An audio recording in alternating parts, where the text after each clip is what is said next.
coming, Dr. Nikola Stikov.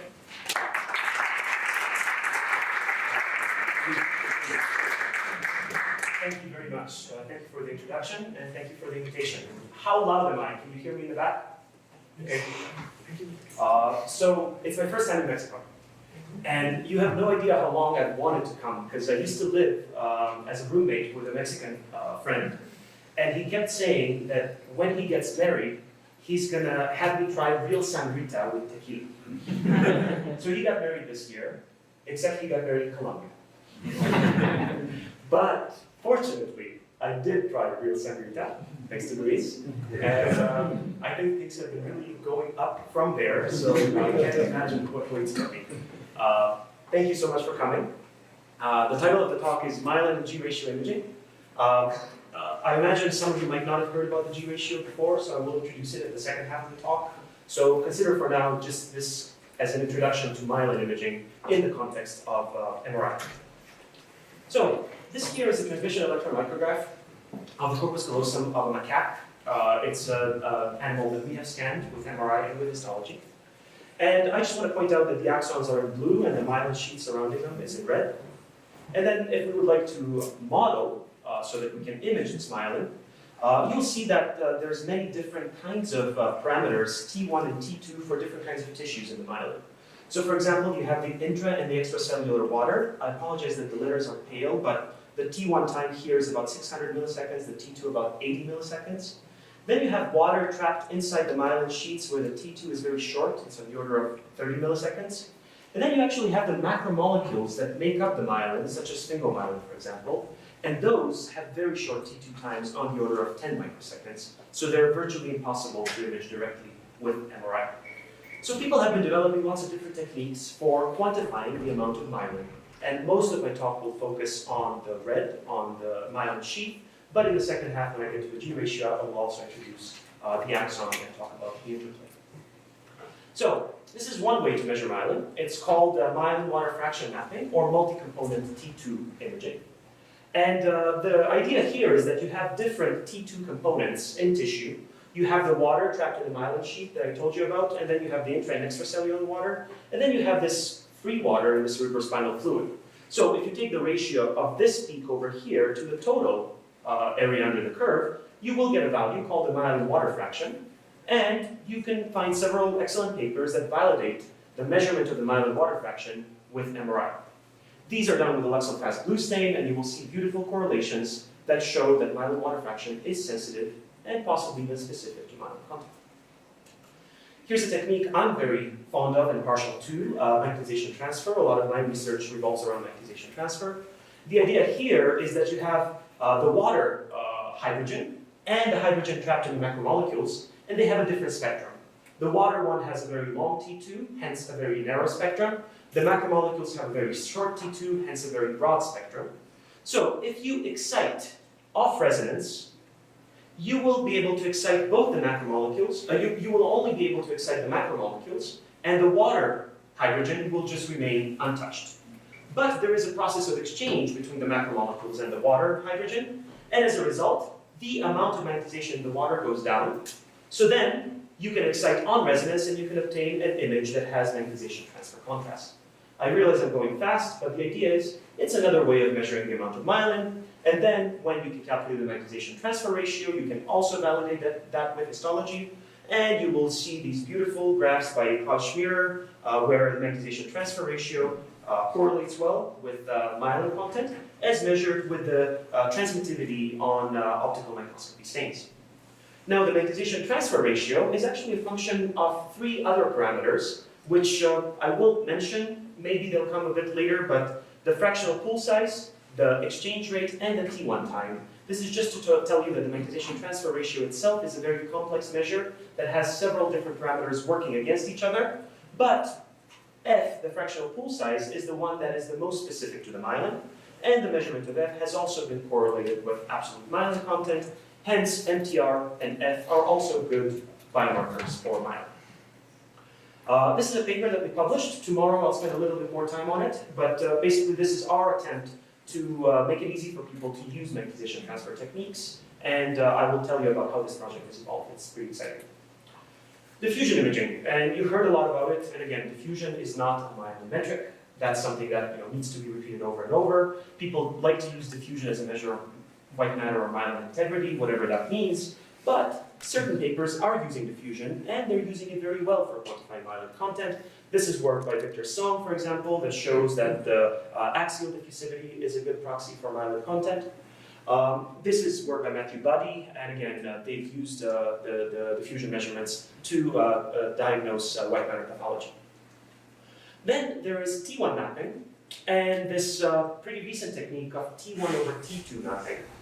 And all I'm going to say there is that Bob Turner, who's the last author of this paper, believes that T1 is myelin and you should never measure anything else, and he will go ahead at every single talk at ISMRM and say the same thing in front of the crowd. He's very persistent, and I don't think he's wrong. There is this approach, which is T1 over T2, and that one is a little bit more controversial, but it is used in the HCP and the Human Connectome project. And basically, in the cortex, it seems to work well. It seems to be a decent proxy for myelination. White matter hasn't been explored enough, and I really wouldn't try it there. And then T1 maps, again, my colleague Christine Tardif, who's currently in Montreal, she's actually been using T1 maps to segment gray matter, and she's been doing really well with it. And she's been measuring T1 myelin content in the brain at 7 Tesla. So again, another technique validated with histology that seems to be working decently. Now, many techniques, all of them supposedly measuring myelin. But there are a couple of elephants in the room of quantitative MRI, and I'm not sure if the idiom translates. Basically, an elephant in a room is something very big that everybody pretends not to see. And today, I will talk about 3 elephants in the quantitative MRI room. The first one is validation. And you heard from Sandra, and I guess you can keep hearing about this. It's very, very important. Now, this here is a Luxel-fast blue stain of the corpus callosum of a macaque that we have imaged with MRI and then done histology on. This is a slice from the same corpus callosum, but stained with an immunohistochemistry technique for myelin basic protein. They don't look that similar. The myelin basic protein seems to be very flat. The Luxel-fast blue seems to have a trend from light to darker to brighter. Now, one might argue this is primarily fat and this is primarily protein. One might argue, well, these images just haven't been properly windowed, so maybe you can get a similar kind of contrast. But bottom line, this is what people use to validate MRI measures.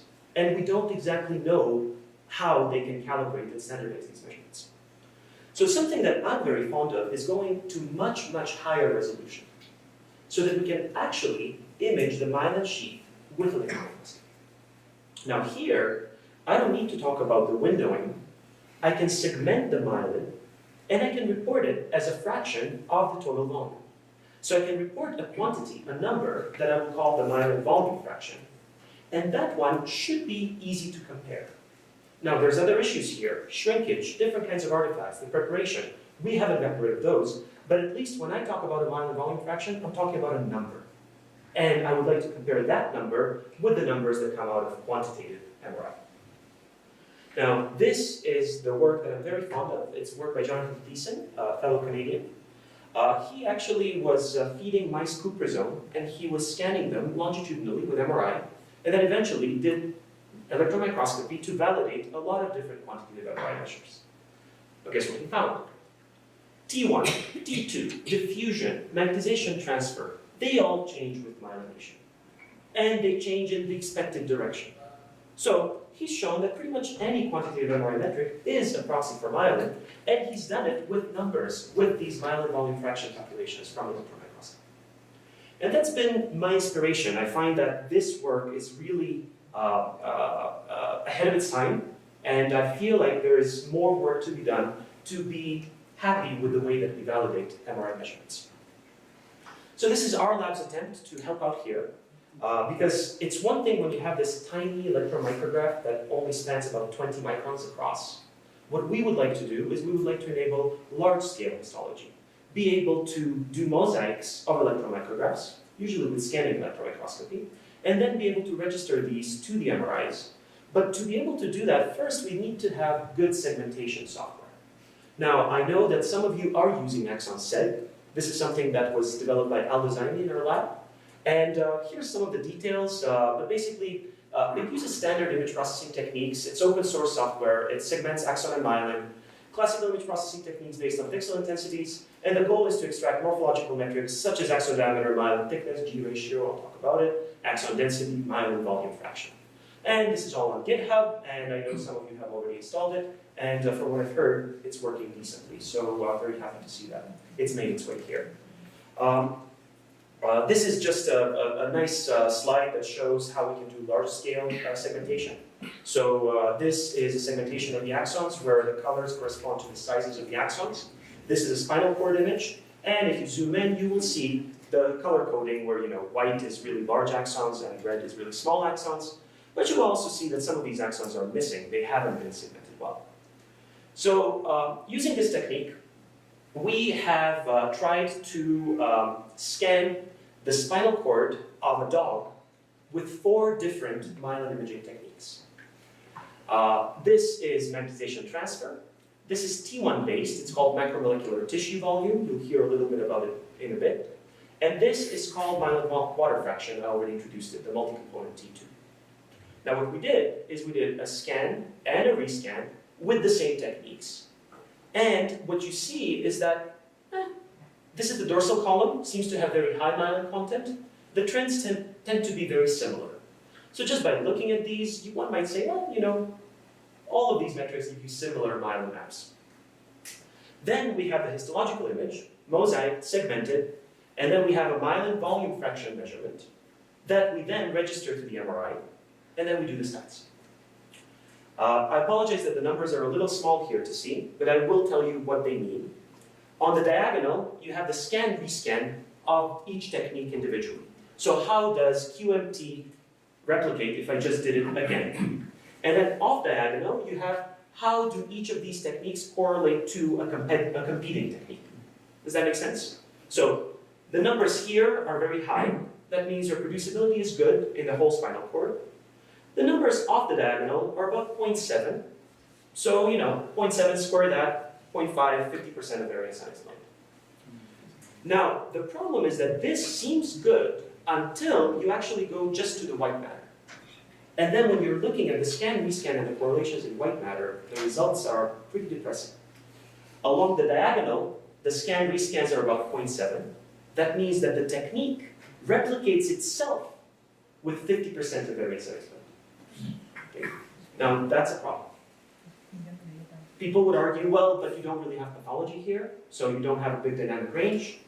There is a dynamic range. The dorsal column is definitely higher. So, sure, pathology would give you higher correlations, but I just want to kind of set expectations here and tell you, there might be a problem.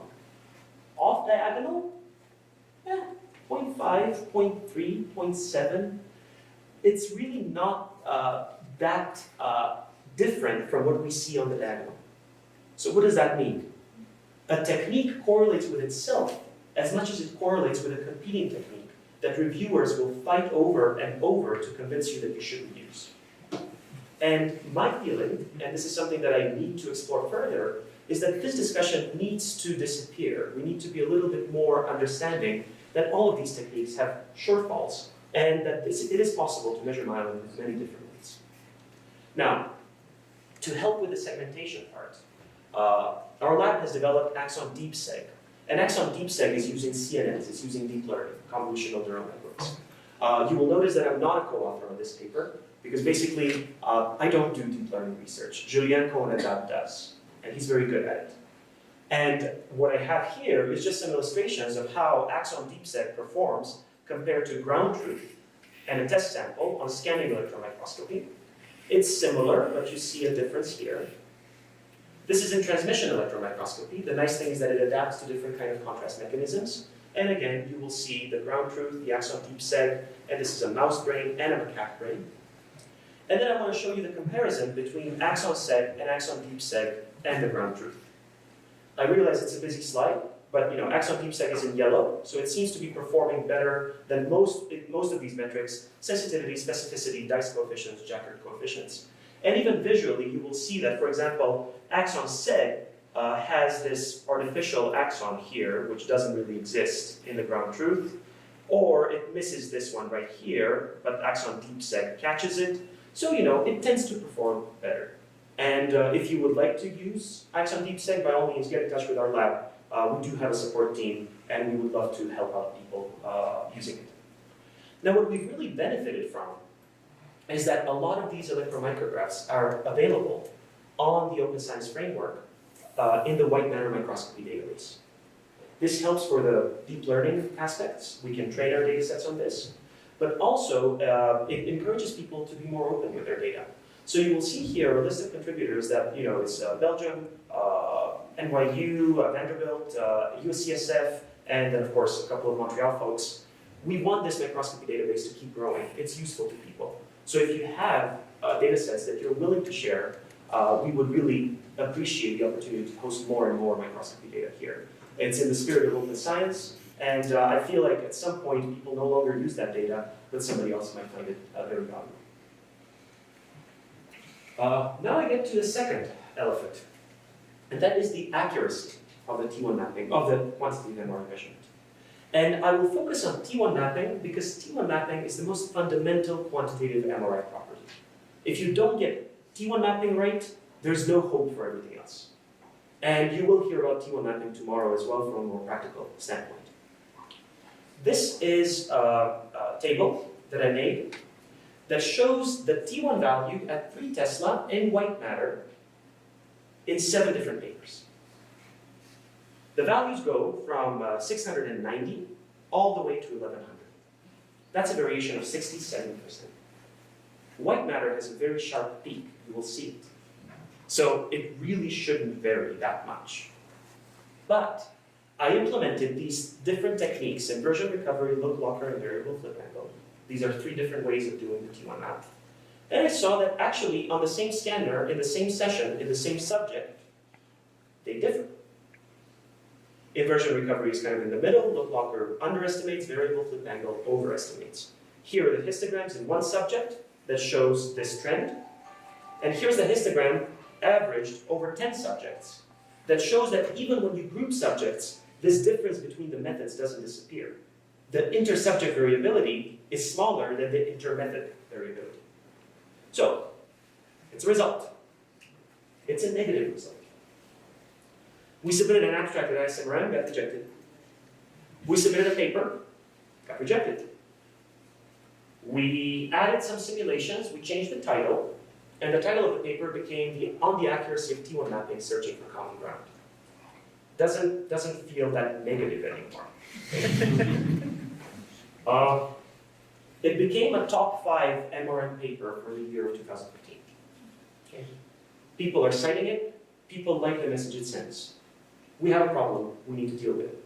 We also proposed things that we could be doing better, so it wasn't a real downer, but it took a long time to get this published.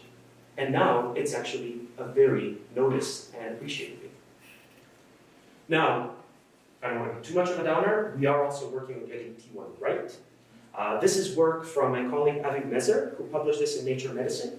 It's a calibration scheme that makes it easy to get the same T1 maps on different scanners. So this is a G, and this is and these are 2 different techniques: inversion recovery and variable flip angle. This is before correction. You see the underestimation. Most of the points are below this unity line.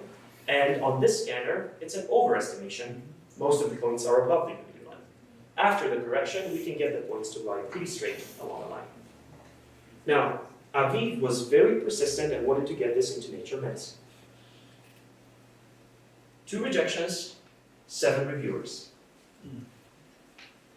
He made it, I would have given up. But the paper actually got a lot of attention. It's just a calibration technique. It's nothing really fundamental about it. It just says, we have a problem, here's how we can fix it. And this paper was in the 98th percentile of articles of a similar age in all journals, and in the 94th percentile of articles of a similar age in Nature Medicine. Yes? Is the correction post-acquisition? The correction is post-acquisition, Okay. yes. But you do need to acquire some data before, just so you can do the correction. And then he used this technique, so this is the macromolecular tissue volume, MTV, that I told you about, to show how the T1 parameter changes with time. This is a longitudinal study it's a cross-sectional study with adults and children from age 8 to 80, showing this parabolic trend of the T1 parameter, where we have a lower value and then an increase and then decrease. This corresponds to myelination in the early ages. And the interesting thing is that you can actually observe the trends of myelination that go from the back of the brain towards the front by looking at where the maximum appears in different parts of the brain. So Aviv is really set on fixing T1 mapping. He develops a lot of phantoms, and I'm very glad that he's getting the attention he deserves because Nature Medicine doesn't usually publish paper like this, but he was persistent and it paid off. The third elephant is reproducibility. These are some guidelines from the different networks that try to promote reproducible science. In particular, this is the KIBA, the Quantitative Imaging Biomarker Alliance, that is trying to introduce statistical methods for computer algorithm comparisons. And then that same group is also working on standardizing terminology and definitions. Not the most exciting topics, but something that is very, very important. Now, we tried to use the same data set that I showed you, where we had the histology, remember, the dog spinal cord, where I said, all these seem very similar, and we wanted to introduce a proper statistical way of confirming what I told you. So, it's a busy slide, but really the only thing you need to know is that, again, we looked on the diagonal. In the upper diagonal, we're looking at how the metrics correlate with each other. In the lower diagonal, we calculate an index that says, are these metrics truly different or not? Okay, so it's a statistical approach. Cyril Pernet right there developed this toolbox. So I wanted to say, do I have a statistical tool that will prove what I feel? Because, feeling is not the way to do science.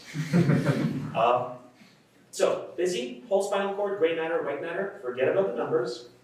Look at green versus red.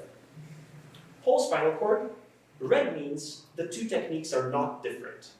SPGR and myelin water fraction, they're virtually indistinguishable for this particular data set, for the dog spinal cord.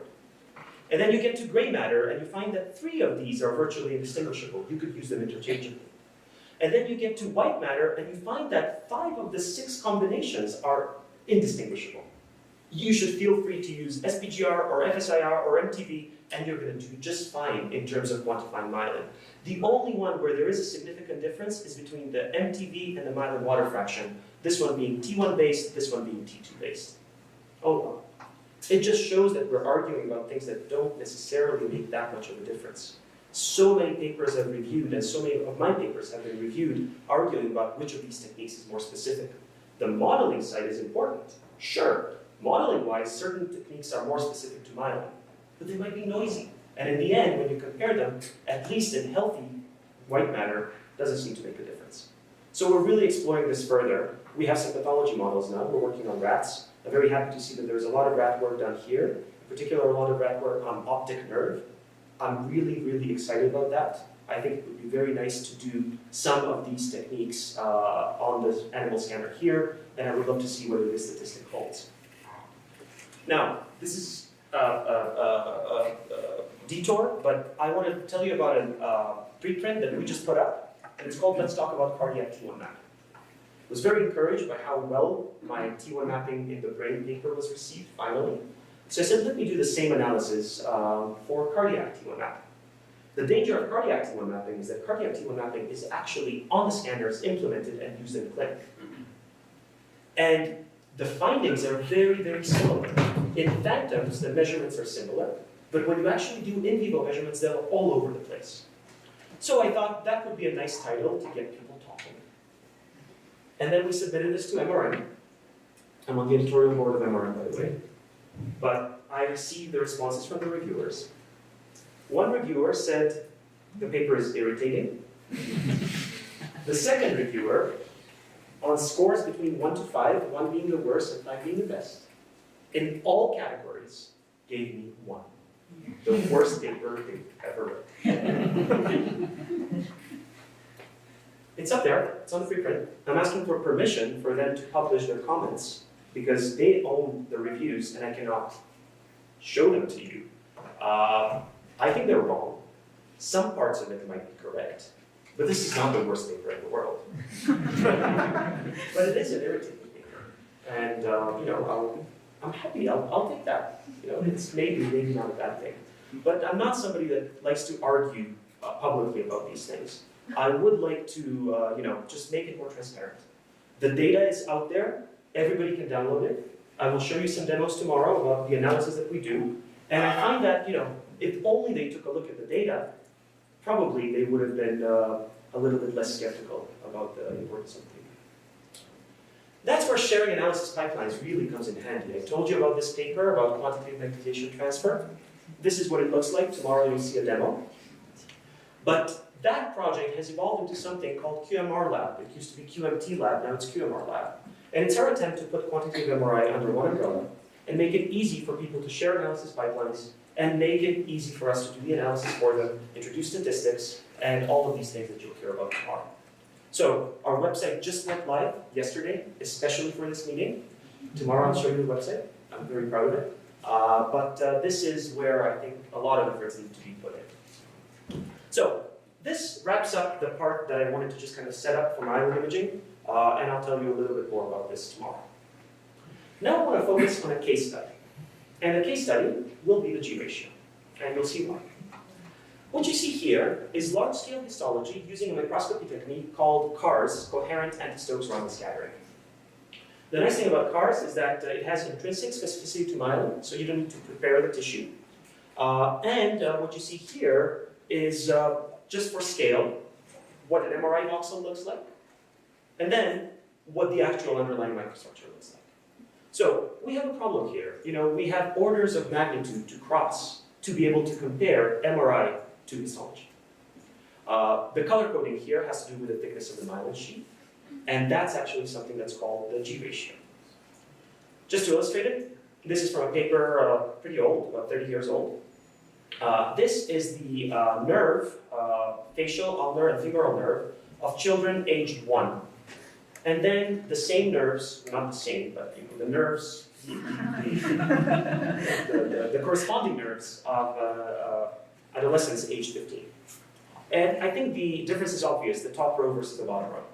In the top row, you have fibers that are very dense, but thin. And in the bottom row, you have fibers that are sparse, but thin. Now, if I measured myelin content, the myelin content here is the amount of black in the image, and the myelin content here is about the same. Yet the microstructure is very different. So what's different? One of the quantities that's different is the thickness of the myelin sheath. And that is a quantity that is defined as the fiber G ratio. Here's an electromicrograph, and here's the definition. That's the myelin sheath, that's the axon inside it. The inner to the right outer radius is defined as the G ratio. The value is theoretically predicted to be optimal around 0.7. Lots of papers have dealt with the theory of why it should be 0.7. It's basically optimized for conduction velocity, for conduction speed. And this G ratio has been associated with sex differences in brain development. There's G ratio variations reported in schizophrenia, in particular in optic nerve, by the way. And it's also a useful tool for evaluating demyelination and remyelination in multiple sclerosis. So it's a useful quantity to measure. But all of these papers that you see here never measured it with MRI, never measured it in vivo. And what we try to do is try to develop a white matter model that would make it possible to measure the G ratio. Here's the model. It's very simple. Concentric circles, blue axon, red myelin. The G ratio is defined as R over R. The myelin volume fraction is in red. The fiber volume fraction is the red plus the blue. This is the formula for calculating the G ratio with this simple geometry. It's the square root of 1 minus the ratio of the myelin to the fiber volume fraction. We first proposed this in 2011. The derivation is very easy. I'm not going to guide you through it, but it really takes that many lines.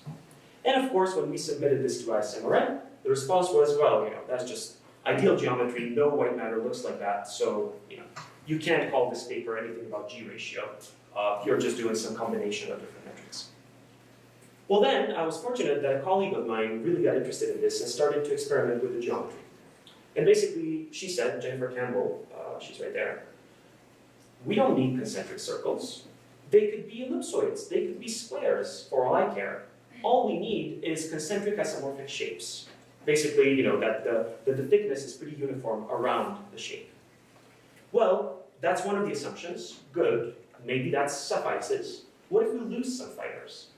Well, in that case, the myelin volume fraction and the fiber volume fraction will go down, but the G ratio will remain unchanged.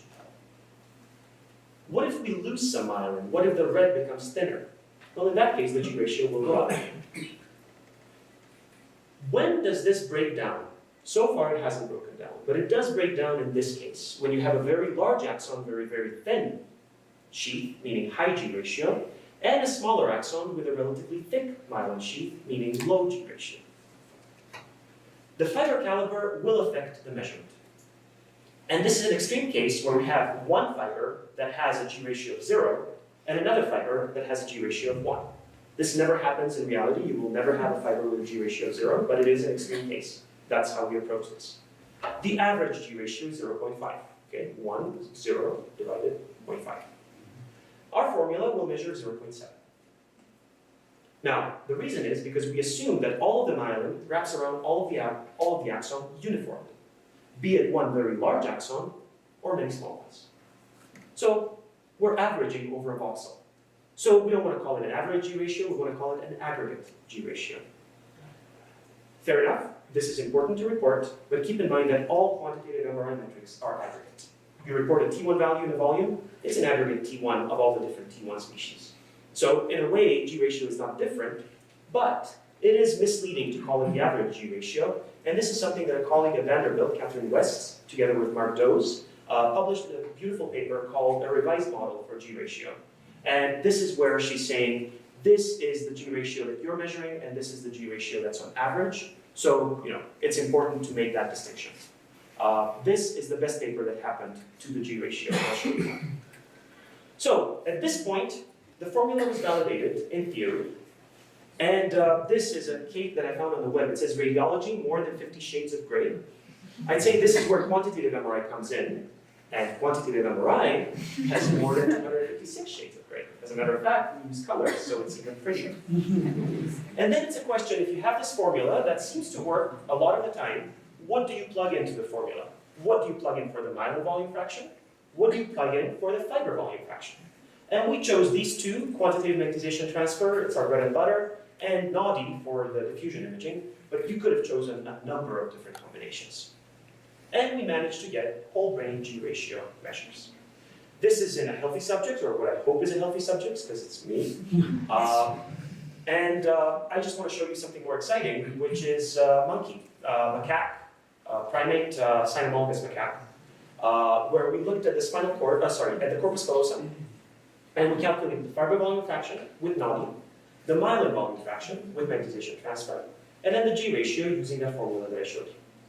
You'll see a trend here. The G ratio seems to be lower here and higher in the splenium of the corpus callosum.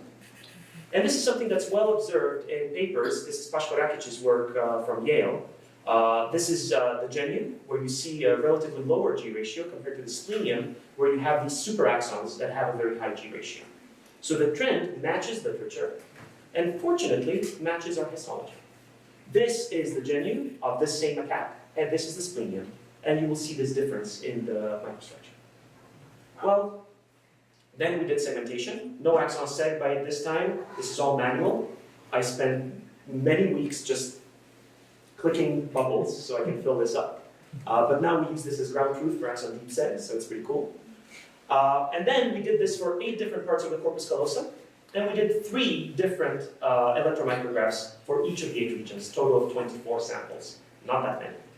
And this is the G ratio that we got with MRI, and this is the G ratio that we got with electron microscopy. This is the scatter plot. Looks okay. The p-value is 0.05, so we didn't put it in the paper.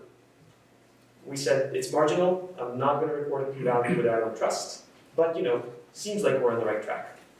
And then this paper that I showed you that revised the G ratio model showed with certainty that the G ratio you measure with MRI correlates really well with the G ratio measured from histology. So this is really when I finally said, okay, what we proposed makes sense, somebody else validated it, somebody else replicated it, and they revised the model, thanked them, that's great, let's keep going. So this is what I felt the happiest about. I was at the end of my postdoc, and this is what got me my job now. So I owe a lot to Catherine West. So Do you remember what means red and black? Yes, so these are two different models. Basically, they had a demyelinating model and then they had healthy control mice. So that's how they managed to get dynamic range in the measurement. I did not have a dynamic range. I was working on an unknown pathology macaque.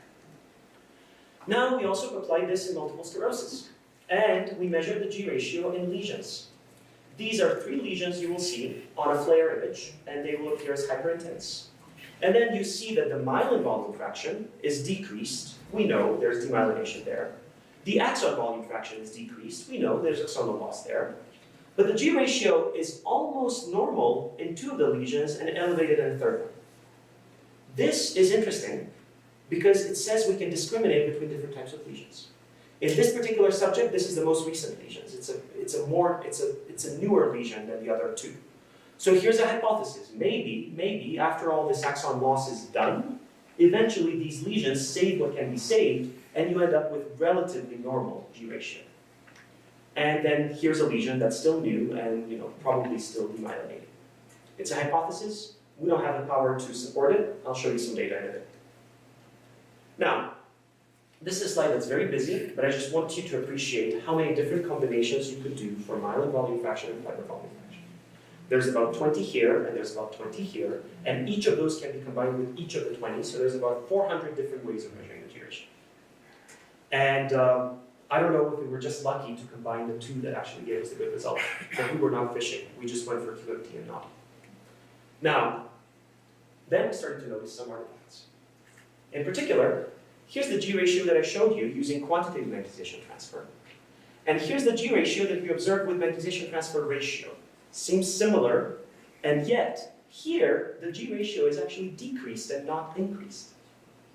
So, something's off, Seems like this is a decent myelin metric. I've just been convincing you that the myelin metrics are equivalent, and yet, here's an artifact. It cannot be. The G ratio cannot be smaller in a lesion. And then there's this in-between called MT-SAT that's much faster than QMT, seems to also be less noisy, and it gives us the right trend regarding the G ratio. Now, first, this is what we are using for this particular paper, but also it made us realize that we really need to explore why this happens. And the problem is that whenever you report a myelin volume fraction, you have these scaling coefficients. You start with a metric, and then you need to normalize it so you get to a particular value for the myelin volume fraction. And depending on how you choose these scaling coefficients, you could be getting many different kinds of maps. So these are the underlying myelin volume maps that I'm putting into the G ratio formula. And you see that they're very different. The magnetization transfer ratio is much flatter. There's not much of a dynamic range. And that's what's causing these artifacts. The other thing to see is that, well, the magnetization transfer ratio and the F, which is another myelin metric, seem to correlate, but there's like this parabolic trend there. And then there's the MT-SAT and the quantitative magnetization transfer where they correlate pretty well, but the correlation coefficient is about 0.77. So, too much information, I know, but all I'm saying is that obviously we need to be careful about how we calibrate. And this is Jen's work. Paper just got out now, it's been accepted since 2017, that basically says if you get this calibration constant wrong, that relates your metric to the myelin volume fraction, you will get all kinds of arbitrary G ratio values. For example, the true G ratio could be 0.7, but if your calibration constant is 1.6, you'll get a G ratio of 0.55, and you'll be operating in this regime. Or it's 0.7, but the rate is 1.6, but the fiber volume fraction is different, you'll get a G ratio of 0.62. Or 0.7, but with these conditions, you'll get a G ratio of 0.8. Or 0.7, and with these conditions, you'll get 0.7. So, we have a calibration problem here. The G ratio is not properly calibrated. And this is where the issue of accuracy really comes in. We're not going to be quantitative as long as we just report trends. The G ratio is a way to ensure that the numbers that you fed into your formula are correct. If they're not, you'll be getting crazy G ratio values. So, to us that's encouraging. We reported all this in a paper called Promise and Pitfalls of G ratio imaging. And then a group from Netherlands reached out to us and said, we have a lot of G ratio measurements in pathology and multiple sclerosis. And these are the histological measures.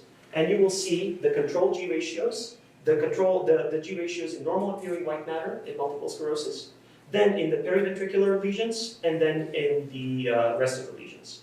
And you see this trend with the G ratio being about 0.72, 0.73 in the lesion, and about 0.67 in the control. It's a trend. Is it enough? Can we capture this? So here's an MS study that we've been doing at the Montreal Neurological Institute. Ilana Leppert is the one that's responsible for coordinating everything. And here's our result after 9 patients, and we're still acquiring more and more. These are the lesions, and this is the normal appearing white matter. There's a difference. You see that the distributions are very different. But if you take a look at the numbers, this is 0.8, this is 0.78. 1.5%, 2%. I don't know if we have the right statistical power to be measuring the G ratio. And I need to be very honest about that, because the G ratio did make my career, but also I made a career about being very transparent in my research. So this is something that I think is important, because the theory is correct. Obviously there's cases where we can be sensitive to the G ratio.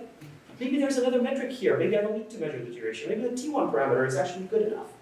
So we're digging deeper here. And in the meantime, sure, it's great that I have statistical significance. Drug companies make a ton of money by showing that much of an effect. but it's small, and I don't know if we can catch it. So let me tell you my G ratio timeline, because I'm very proud of it. 2011, this paper that we're not even allowed to put G ratio in the title. It's a theoretical paper. I consider it kind of a pre-registration. We want to do this. And then 2015, finally we have some histology and we have decent numbers, but we refuse to report a p-value. Somebody else did that for us. Then we shared all the data from that paper. The data is available, so anybody that would like to access it can. And that's important because that's the way I would like to do my science. And then finally, this paper that's still a preprint but accepted in neuroimage, that's called Promise and Pitfalls of G ratio estimation with MRI. And when this paper first came out, a couple of people came and said, you just destroyed the G ratio framework. And I said, no, I still think it's a correct framework, but we need to fix what comes into the formula. There's a problem with quantitative MRI, and until we fix that problem, the G ratio is not going to work. The moment the problem in quantitative MRI is fixed, this is a perfect test case to show that it works. Why did I do that? Because lots of G ratio papers came out in a very short amount of time. Every time people had diffusion and myelin, they would combine it, they would report a G ratio. It's great for generating papers, and some of these are excellent papers. But I felt like I needed to really kind of tone down the enthusiasm, because I didn't want this to go out in the clinic and people to be scanned for G ratio when I don't really trust the current state of the methodology. I need to keep digging further. How do I dig further? Well, we organized lots of workshops. So this is one workshop that we organized in 2016 in Montreal. It's called Toward a Super Big Brain, Promises and Pitfalls of Microstructural Imaging. Again, promise and pitfalls, that's our phrase, keep repeating it. And then, after this workshop, somebody proposed, let's do a special issue for neuroimage on microstructure. So the guest editors here are Bruce Pike, Danny Alexander, and myself. And the issue is about to come out. And this is a word cloud, themed after the magnifying glass, that shows the words that appear in the abstract and the title of the papers in the special issue. Diffusion, of course. Model, of course. G ratio. It's big. And, I'm happy, but I also need to be very, very careful about that. So people have gotten a little bit more cautious, and I feel like we're plateauing, and that's not necessarily a bad thing. So, it's a great methodology. I'm very proud of it, but I also feel that it needs more work. And some of the papers in the special issue deal with that work. A lot of these results in the special issue are negative results, and I'm very happy about that. We were also very transparent in reviewing these. People would often sign their reviews, and I also like that. I feel like there's value, there's things to be learned when I can engage with the person that reviewed me, and I know who they are. And that's the part where communication comes in. Those that were in Querétaro yesterday heard about my efforts to communicate science. Communication is a lot of things. Publishing is also communication. Data sharing is communication. This is some of the more conventional communication I do. I'm on the editorial board of MRM, Medical Science and Medicine. I'm also a guest editor of this special issue for neuroimage. But I'm also the founder of this blog for human brain mapping. I run the Highlights initiative of magnetic resonance in medicine. How many of you have heard about Highlights? I don't expect too many, but this is a blog where we do interviews with authors of the papers published in this journal. And the reason we do that is because this is such a specialized journal, nobody can understand what the other person published. So we end up talking to them. I get one trainee, I sit with two authors of the paper, and I tell them, explain your work to me. And then they talk for about half an hour, and then we write about 800 to 1,000 words. We publish it on a blog, and we publish it as a magazine, and we throw a party at the ISMRM. So if anybody's going to ISMRM in Montreal next year, talk to me, because I'm organizing the party, and it's going to be a lot of fun. I feel like that aspect of the community building is also very important. I also run the blog of the ISMRM, MR Pulse, and as mentioned, I'm in charge of the MR Balkan network for connecting researchers in the Balkan region.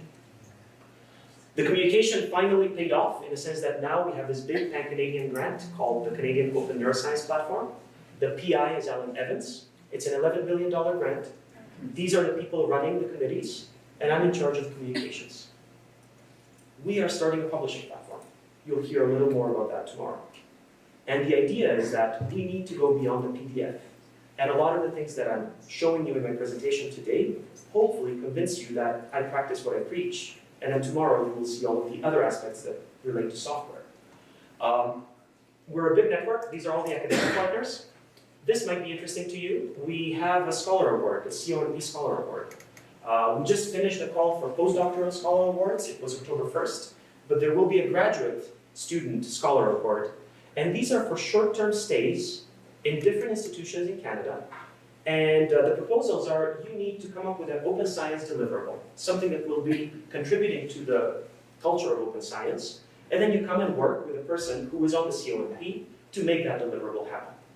So these are not full graduate stipends. They're a chance for lab visits to happen. And there's always going to be some open science deliverable, either data or software, or maybe even something more innovative that I haven't even thought of. So keep it in mind. So to conclude, MRI is a blunt tool. I think I've convinced you of that. So be careful. In the right framework, it could give us some pretty amazing results. But there's three elephants in the room: validation, accuracy, and reproducibility. And we need to be very aware of them. How do we get around all these things? Well, we need to properly calibrate, validate, replicate, and communicate. So with that, I would like to thank my lab. This is Julien Cornadab. We're co-PIs. None of this would have been possible without him. These are our students, and these are all the other people that have contributed to the presentation. This is the name of our lab, NeuroPoly. Now you'll remember it because it's like the Monopoly game. You collect your degree and then you come and work with us. So we're recruiting. And if you want to get in touch, this is my email address, this is my Twitter account, and I would welcome you all to talk to me. So thank you for your attention.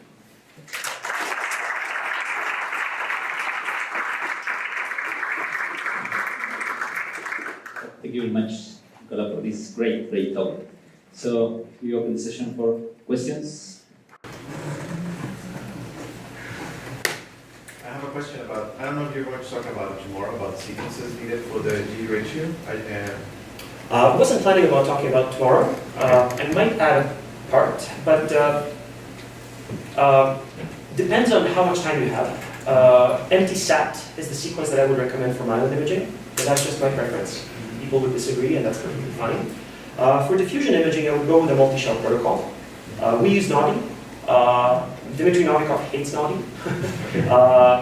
And again, there's many other candidates. So, people have tried to do this with Excalibur. Might be overkill, but they've done it. In the corpus callosum, we might actually just be able to do it with DTI. Because the paper that I showed you, the one that's just about to come out, has this beautiful relationship between axon volume fraction measured with DTI and with a multi-shell protocol. And it's really, really high correlation. But you need more than one sequence, or you just need one? You do need more than one sequence. People have been playing with the idea of having mechanization transfer prepared diffusion. There is another candidate, and that was another paper in the special issue. People say, why don't you do multi-component T2, multi-component T2 star? And then you will have certain of the T2 stars actually correspond to the myelin sheath and others to the axon. You can combine them, and they're reporting G ratios in the corpus callosum using this technique with a single sequence.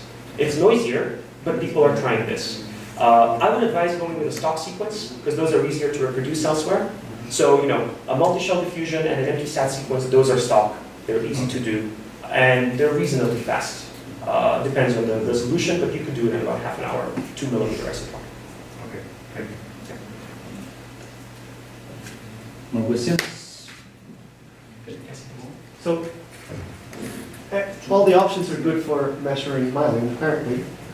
They may have a low test-retest coefficient, and you show them in between them, but that is the reproducibility or the accuracy, but the sensitivity, like which one is more capable of detecting a 5 or 10% difference between?